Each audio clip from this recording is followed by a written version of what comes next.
Gold, trusted gold buyers. మీరు తాకట్టు పెట్టిన బంగారాన్ని విడిపించి ఈ రోజు ఉన్న మార్కెట్ ధరకు కొనబడను. నమస్కారం, వెల్కమ్ టు ఐ డ్రీమ్. ధర్మ మార్గం విత్ విజిత కార్యక్రమానికి స్వాగతం. ప్రస్తుతం మనతో పాటు ఉన్నారు ప్రముఖులు ప్రవీణ్ కుమార్ శర్మ గారు. ఇప్పుడు వారితో మాట్లాడి మరిన్ని విషయాలు తెలుసుకునే ప్రయత్నం చేద్దాం. నమస్కారం అండి. నమస్కారం అమ్మా, ఎలా ఉన్నారు? బాగున్నాను, మీరు ఎలా ఉన్నారు? బాగున్నాను తల్లి.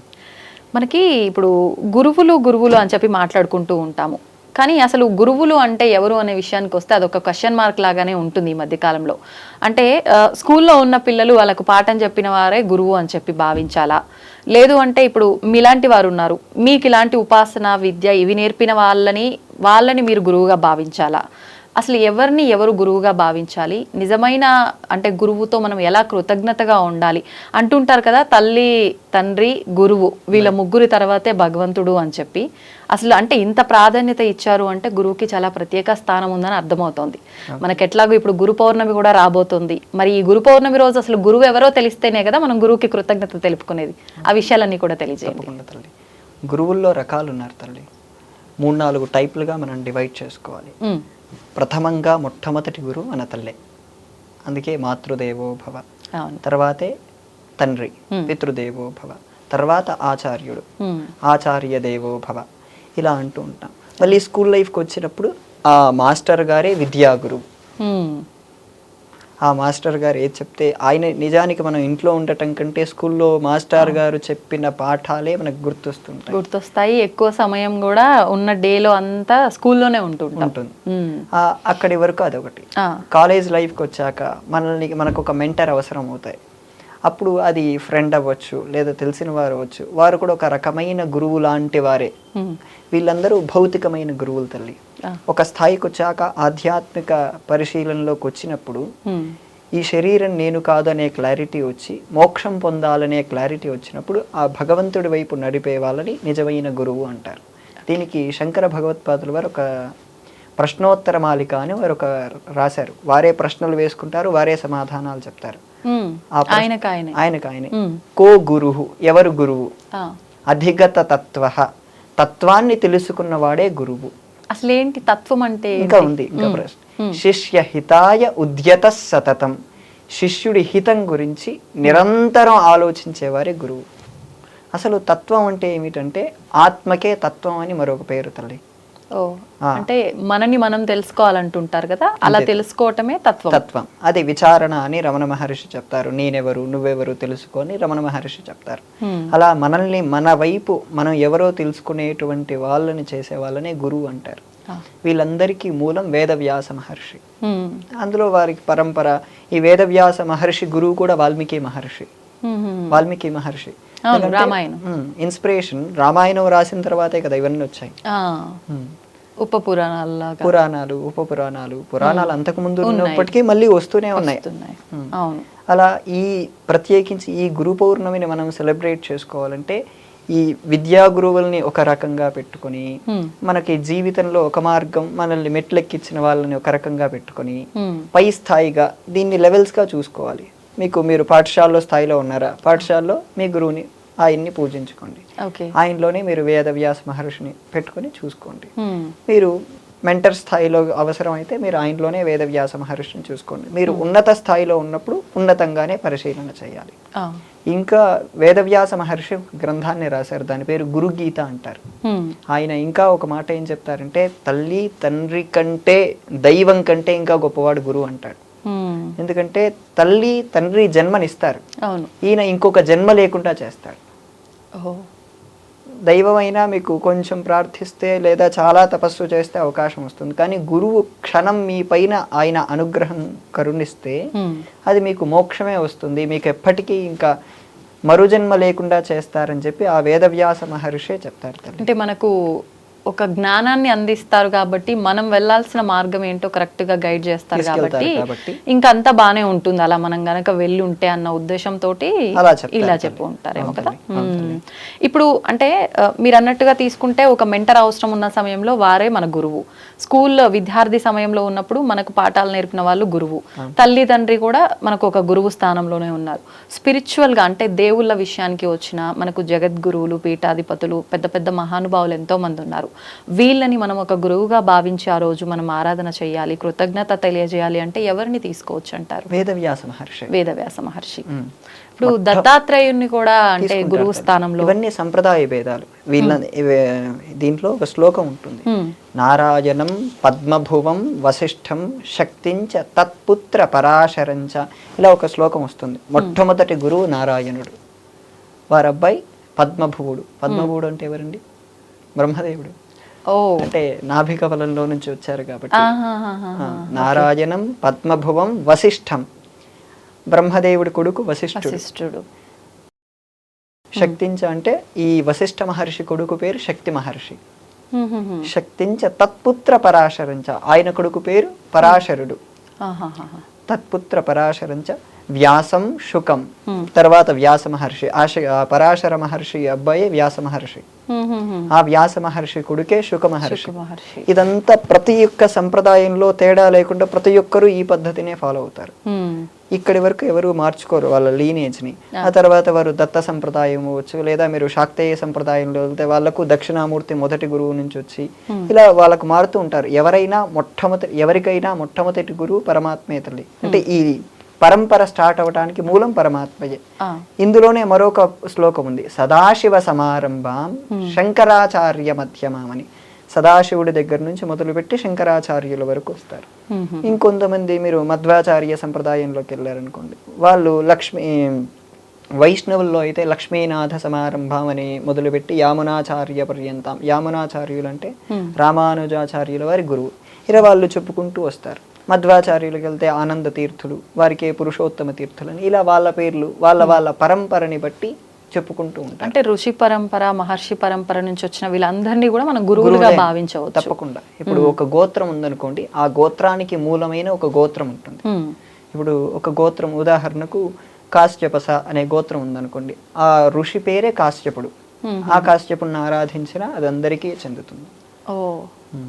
అంటే ఇంకా పర్టికులర్ గా ఒక్కొక్కరిని ఆరాధించాల్సిన అవసరం లేదు. మూలం ఎక్కడో వాళ్ళని పట్టుకుని ఆరాధిస్తే సరిపోతుంది.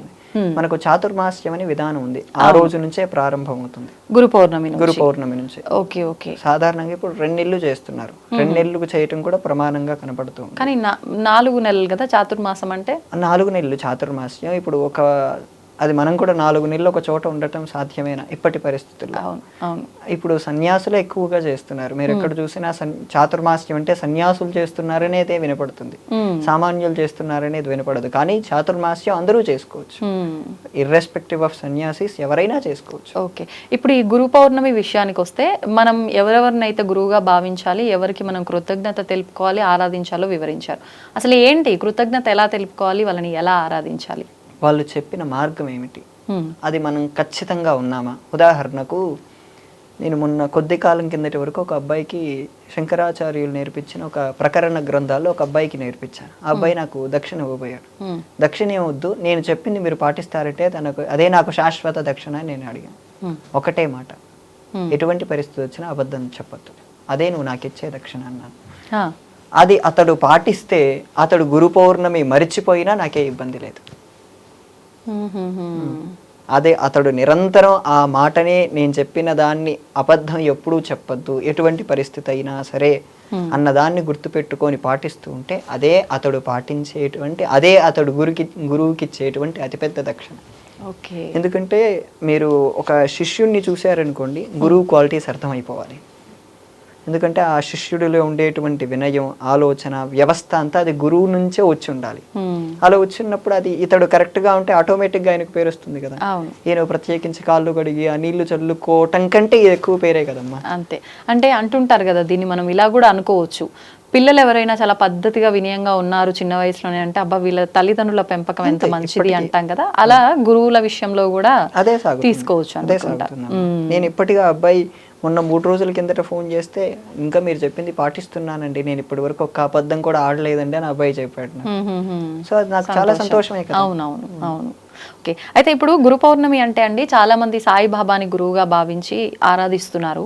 కానీ మరికొంతమంది అసలు సాయిబాబా గురువు కాదు, అతడు అన్నట్టుగా రకరకాలుగా మనం వింటూనే ఉన్నాము.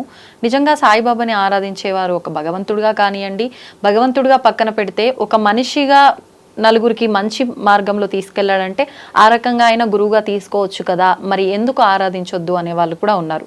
ఏం చెప్తారు దీని గురించి? సాయిబాబా విషయం అది ఒక 5-10 నిమిషాల్లో ఎక్స్ప్లెయిన్ చేసే విషయం కాదు తల్లి, దానికి వివరణ చాలా ఇవ్వాల్సి ఉంటుంది. సాయిబాబా చేసినటువంటిది ఏంటి, సాయిబాబా విషయంలో కాంట్రవర్సీస్ చాలా ఉన్నాయి. అవును, సాయిబాబా నిజంగా గురువు, దైవం కాదనే వాళ్ళు ఉన్నారు. కాదు, గురువు స్థాయి దాటిపోయి ఆయన దైవం స్థాయి కూడా వచ్చేసారు. అందుకే షిరిడి లాంటి క్షేత్రాలకు వెళ్తే మీరు అంత పెద్ద దేవాలయాలు, హైదరాబాద్ దిల్సుఖ్ నగర్లో అంత పెద్ద దేవాలయాలు వచ్చేసాయి అని చెప్తున్నారు. వారి వారి భావనలనే పట్టుకోవాలి తప్ప, ఎందుకంటే సాయిబాబాతో చాలా మందికి చాలా గొప్ప ఎక్స్పీరియన్సెస్ ఉన్నాయని వాళ్ళే చెప్పుకుంటారు. నేను సాయిబాబాకు వ్యతిరేకి కాదు, సపోర్ట్ కాదు, నేను చాలా డిప్లొమాటిక్గా ఉంటాను. అలాగని నేను సాయిబాబాను ఆరాధించే వ్యక్తి కాదు. నాకంటూ ఒక పరంపర ఉంది. ఆ పరంపర ఉన్న వాళ్ళు కొత్తగా పట్టుకోనక్కర్లేదు. పరంపర లేనప్పుడు, నీకు సాయిబాబాతో ఎక్స్పీరియన్సెస్ ఉన్నప్పుడు నేనేమి అనలేను. అంటే ఇక ఎవరి భావనను బట్టి వాళ్ళు దాని ప్రకారం వెళ్తే సరిపోతుంది. కొత్తగా అంటే ఎవరో వాళ్ళు ఈ భగవంతుని ఆరాధించారు, లేకపోతే సాయిబాబాని ఆరాధించాడు, నాకు మంచి జరుగుతుంది అని నా పరంపరని నేను వదిలిపెట్టి వెళ్ళడం మాత్రం తప్పు. ఇప్పుడు మీ కులదైవం ఉన్నారు తల్లి, మీ కులదైవం మీరు వదిలేసి మీ అమ్మగారి కులదైవం తీసుకొచ్చి పెడితే మీ అత్తయ్య గారు ఒప్పుకోరు. తప్పు కదా అది. అదే ప్రతి ఒక్క మొన్న ఈ మధ్య ఒక కర్నూలులో ఒకరింటికి వెళ్తే మీ ఇంటి దేవుడు ఎవరంటే సాయిబాబా అన్నాడు.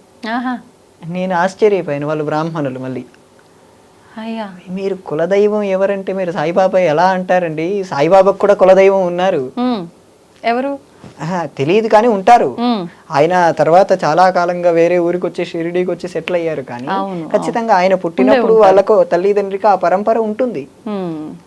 ఆ పరంపర. కానీ సాయిబాబా ఫకీర్ అని అంటారు కదా, వాళ్ళకి కులదైవము, హిందూ దేవుళ్ళు ఇలాంటివన్నీ ఉండటం అంటే ఒక పదాన్ని ఒకటి మాత్రం మనం స్పష్టంగా అర్థం చేసుకోవాల్సింది ఏంటంటే, సాయి అనే పదానికి సంస్కృత భాషలో అర్థం లేదు. నేను క్లారిటీగా మళ్ళీ చెప్తున్నాను. సాయి అనే పదానికి సంస్కృత భాషలో అర్థం లేదు. లేకపోవడం వల్ల దాన్ని ఎలా అర్థం చేసుకోవాలి? సాయి అనే పదానికి మనకు అరబిక్ లోనే అర్థం దొరుకుతుంది. అరబిక్ లో మీరు చెప్పిన అర్థం, ఆయన పేరు ఫకీర్ అనే అర్థం అరబిక్ లో వస్తుంది. అరబిక్ భాషలో ఆయన్ని ఫకీర్ అంటారు. అంటే దాని ఉదాహరణగా తీసుకొని ముస్లిం అనటం, లేదా ఆయన అందులో దాంట్లోనే పడుకోవటం, దర్గాలోనే పడుకోవటం, అల్లా అచ్చా కరేగా అని చాలా పదాలు వాడటం లాంటివి అక్కడి నుంచే చేశారు. అల్లానే మిమ్మల్ని బాగా జాగ్రత్తగా చూస్తాడని చేయటం కూడా అక్కడి నుంచే జరిగింది. అందుకే అంటే ఇలా కూడా అనుకోవచ్చు కదా, కొంతమంది ఇలా అనే వాళ్ళు కూడా ఉంటారు, హిందూ ముస్లిం ఇదంతా ఏం లేదు, ఒకప్పుడు అంతా హిందువులే, మధ్యలో ఈ మతాల మార్పిడి వల్ల ఇది ఒక జోనర్ ఏర్పడింది సపరేట్గా, అందుకని చెప్పి అప్పట్లో అంతా ఒకటే కాబట్టి ఆయన ఆ విధానాన్ని ఆచరించుంటాడేమో, ఆయన ఫకీర్ కాదు, ఏది కాదు, ఆయన మానవుడు మాత్రమే, ఇలా మాట్లాడేవాళ్ళు. మానవుడైతే ఇప్పుడు పూజ చేయటం ఎందుకు అప్పుడు? కరెక్ట్. కాకపోతే ఇప్పుడు మీరు ఇందాక చెప్పినట్టుగా ఆయన చూపించిన కొన్ని మహిమలు, ఆయనతో ఉన్న అనుబంధాలు, ఆయన చేసిన విధానం అంతా కూడా చూసిన వాళ్ళు దేవుడిగా భావిస్తారు అంటారు కదా. ఫస్ట్ ఎవరైనా మనిషి రూపంలో వచ్చి సహాయం చేసినా మనం దేవుడిగా భావిస్తాం కదా, అలా అని చేస్తున్నారేమో అనే వాళ్ళు కూడా ఉంటారు. 2 రకాల క్లారిటీలు ఇస్తాను. మీరు ఇప్పుడు అడిగిన దాంట్లో నాకే 2 ఆన్సర్లు వచ్చాయి. ఒకటి, అప్పుడు మతాలు ఏం లేవన్నారు. ఆ మతాలు లేకపోతే ఇస్లాం భారతదేశంలోకి వచ్చేది కాదు. ఇస్లాం అనే మతం పుట్టింది కాబట్టి భారతదేశంలోకి వచ్చింది. ఇస్లాం అనేది లేనప్పుడు, లేదా క్రిస్టియానిటీ అనేది ఆ రెండూ లేనప్పుడు భారతదేశంలో కేవలం సనాతన ధర్మమే ఉండేది. ఆ క్లారిటీ మనందరికీ ఉంది. అంతకు ముందు బౌద్ధము ఇక్కడే ఉండేది, జైనము ఇక్కడే ఉండేది, ఇంకా ఈ వీళ్ళు జ్యూస్ ఇక్కడే ఉండేవారు. వీళ్ళకప్పుడు మతాలు, ఆ సిద్ధాంతం అనేది తెలియదు. ఈ 3 మతాలు కూడా ఇక్కడ లేనప్పుడు అప్పుడు కేవలం సనాతన ధర్మం అనే పదం కూడా జీవన విధానంలో ఉండేది. సో మీరు ఇప్పుడు చెప్పిన పద్ధతి కూడా తప్పు. ఎందుకంటే అప్పటికే సాయిబాబా ఉన్న కాలంలో భారతదేశం పరాయి వాళ్ళ చేతుల్లో ఉంది. ప్లస్ అప్పుడు మతాలు స్పష్టంగా ఉన్నాయి. ఆయన అందులో వాళ్ళ మతంలోనే దాంట్లోనే పడుకున్నాడు. మనం ఒక విషయాన్ని స్పష్టంగా అర్థం చేసుకోవాల్సిందంటే, సాయిబాబా సాధన చేశాడు. ఆ క్లారిటీ అందరికీ ఉంది. ఆ సాయి సచ్చరిత్ర, కిరాల భరద్వాజ లాంటి వాళ్ళు రాసిన పుస్తకాలు చదివితే, లేదా అంతకంటే ముందు షిరిడి సంస్థానం వాళ్ళు ప్రచురించిన పుస్తకాలు చదివితే సాయిబాబా సాధన చేశాడు. కానీ ఆయన పరంగా మనకు వారి భావనలు, వారి భక్తులు ఎలా భావన చేస్తారో అనే దాన్ని అంటే వారు తిరిగిన విధానము, మాట్లాడిన విధానం అంతా కూడా ఒక ఫకీర్ లాగా మనకు అర్థమవుతుంది. మరి కొంతమంది బ్రాహ్మణుడు అని కూడా అంటారు కదా, మరి ఇది దేన్ని ఉద్దేశించి అని ఉంటారంటారు? అది నేను ఒక చోట విన్నాను. ఆ వాళ్ళ ఊరు, ఆయన వెళ్ళిన ఊరు, ఆ కొంతమంది అలా రీసెర్చ్ చేసి చెప్పారు, కానీ దానికి సరైన అథెంటిసిటీ లేదు. బ్రాహ్మణుడు అనే పదానికి ఏంటంటే జన్మతః కాదు, జన్మతః అయినప్పటికీ దాన్ని పాటించాలి. దాన్ని పాటించకపోతే ఏమవుతారు? అంతే, ఇబ్బందులు పడాల్సి. ఇబ్బంది కాదు, దాన్ని బ్రహ్మబంధు అంటారు వాళ్ళని శాస్త్రంలో. అంటే ఉదాహరణకు ఒక బ్రాహ్మణ కుటుంబంలో పుట్టిన వాళ్ళు 3 తరాలు వాళ్ళ ఆచారాన్ని పాటించకపోతే వాళ్ళు బ్రాహ్మణులుగా పిలువబడరు. ఉదాహరణకు ఒక వ్యక్తి ఉన్నాడు, ఆ వ్యక్తి కంటే 3 తరాల వాళ్ళ తాత, వాళ్ళ నాన్న, అతను ఆ బ్రాహ్మణ సంబంధితమైన ఆచారాలు ఏవి పాటించలేదనుకోండి, వాళ్ళకు పుట్టబోయే బిడ్డలు ఎవరు బ్రాహ్మణులు కాదు, డైరెక్ట్ గా శూద్రులే అవుతారు. ఎందుకంటే వాళ్ళకి ఆచార పరంపర పోగొట్టుకున్నారు. వాళ్ళకు సంధ్యావందనం అని, గాయత్రి జపమని, అగ్ని కార్యం అని, ఇలా రకరకాలుగా ఉంటాయి ప్రతిరోజు చేయవలసినవి.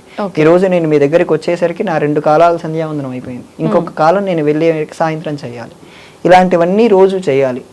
నిత్య కాలార్చన, నిత్య పూజ అనేది ఖచ్చితంగా చేయాలి. అవన్నీ చేయకపోతే వారికి ఖచ్చితంగా ఆ పద్ధతి నుంచి బయటొలిగి వాళ్ళు బ్రహ్మబంధు. కానీ బ్రహ్మబంధు అంటే వారు పూర్వం బ్రాహ్మణులు, ఇప్పుడు బ్రాహ్మణులకు బంధువుగా మిగిలారు అవుతారు. సో సాయిబాబా అనేటువంటి వ్యవస్థ వేరు. అది మాట్లాడాలనుకున్నా అది, ఎందుకంటే దాంట్లో సగం మంది పాజిటివ్ గా ఉన్నారు, సగం మంది నెగిటివ్ గా ఉన్నారు. నేను మొన్న ఒక కళ్యాణ మండపంలో ప్రవచనం చెప్పడానికి వెళ్ళాను తెనాల్లో. సాయిబాబా ఆలయం కడదామని చెప్పి అందులో ఉండే ఒక ఫ్రెండ్ సడన్ గా అన్నాడు, వాళ్ళందరూ వయస్సులు అనగానే ఒక ఆయన నుండి దానికి కావాల్సిన గ్రానైట్ మొత్తం నేను ఇప్పిస్తాను, ఇంకొక ఆయన నుండి దానికి కావాల్సిన ఇసుక, సిమెంటు, కంకర అన్నీ నేను ఇప్పిస్తాను, ఒక ఆయన నుండి ఆ విగ్రహం మొత్తం నేను తెప్పిస్తాను. మొత్తం 10-15 మంది అరగంటలో కావలసిన సామాన్లన్నీ వస్తాయని చెప్పి వాగ్దానం చేశారు. 6 నెలల్లో గుడి కడతామని కూడా ఒప్పుకున్నారు. అంటే వ్యవస్థ అంత పెద్దగా ఉంది అక్కడ. నాకు తెలిసిన ఒక ఆయన గుడి కట్టడానికి 4 ఏళ్ల నుంచి ఇంకా పోరాడుతూనే ఉన్నారు శివాలయం కట్టడానికి. స్టిల్ ఆయన దగ్గర ఫండ్స్ తక్కువగానే ఉన్నాయి.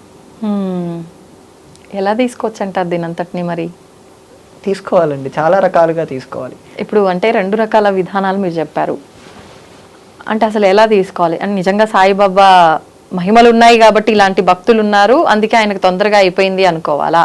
లేకపోతే అసలు మంచిని తొందరగా గ్రహించలేరు కాబట్టి శివాలయానికి ఆయనకు ఫండ్స్ రావట్లేవు అనుకోవాలా? ఎలా తీసుకోవచ్చు అంటారు? దీన్ని 3-4 రకాలుగా తీసుకోవాలి. 2 రకాలనే కాదు.